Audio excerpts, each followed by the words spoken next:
ভাই আমাদের কলেজে মোনা বলে যে মেয়েটা আছে না, যাকে আমি লাইক করি কিন্তু বলতে পারিনি।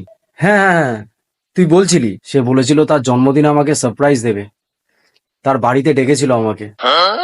আর আমাদের সেই ইয়েটা আছে না, মালটা, এই রাহুল বলে, সে বলেছিল আমি যেন তাকে নিয়ে যাই, গিয়ে পার্টি হবে। বাহ ভাই, তোকে বাড়িতে ডেকেছিল? হুম, এনজয় এনজয়। তারপর মোনা বলল যে ট্রুথ অ্যান্ড ডেয়ার খেলা হবে আমার জন্মদিনে। তা আমি বললাম যে ওর জন্য তো বিয়ারের বোতল লাগবে। তো ও বললো তুমি বিয়ারের বোতল নিয়ে আসো, ওটাকে খালি করে তারপরে ট্রুথ অ্যান্ড ডেয়ার খেলা হবে। তো আমি বিয়ারের বোতল আনলাম। ওহো, বিয়ার খেয়ে খেলা হবে। হুম। তারপর আমি মনে হয় রাহুল ওখানে বসেছিলাম, খেলা শুরু হলো। তো বোতল ঘোরানোর পর আমার দিকেই প্রথমে এলো। তো মনা জিজ্ঞেস করলো যে ট্রুথ না ডেয়ার।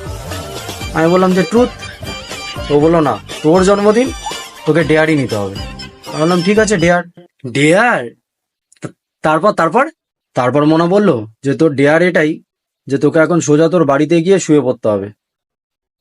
তো আমাকে ডেয়ারটা একসেপ্ট করতে হলো। আমি বাড়িতে এসে শুয়ে পড়লাম, কিন্তু ঘুম আসছিল না, কোনো মতেই ঘুম আসছিল না। কিন্তু ডেয়ার নিতে হয়েছে, শুয়ে তো থাকতেই হবে আমাকে। শুয়েছিলাম। হ্যাঁ, পরের দিন সকালে রাহুলের সাথে দেখা হয়েছিল। সে বলে নাকি ভাই, তোর জন্মদিনে আমরা হেভি মজা করলাম।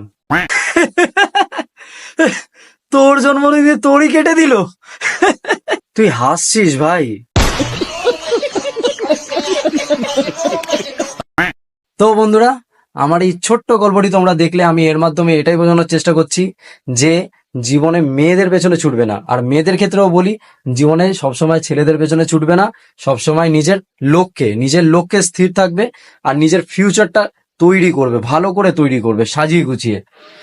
তো আমার এই ছোট্ট গল্পটি যদি তোমাদের ভালো লেগে থাকে, তাহলে অবশ্যই একটা লাইক দিয়ে যেও, এবং কমেন্ট বক্সে জানিও নিচে যে আমার এই গল্পটি কেমন হয়েছে, আরো কি কি ইমপ্রুভ করতে হবে, আর কি কি গল্প নিয়ে আসতে পারি, তোমরা কমেন্ট বক্সে জানিও। এবং ইউটিউবে আমার এই চ্যানেলটি অবশ্যই সাবস্ক্রাইব করে দিও, সঞ্জয় সরকার 01, যাতে আমার নতুন নতুন ভিডিওগুলো তোমাদের কাছে পৌঁছায়।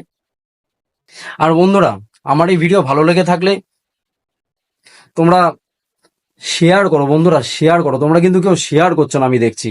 তোমরা দেখছো, লাইক দিচ্ছ, সবই ঠিক আছে, কিন্তু শেয়ার করো বন্ধুরা, শেয়ার করো। থ্যাংক ইউ আমার পাশে থাকার জন্য।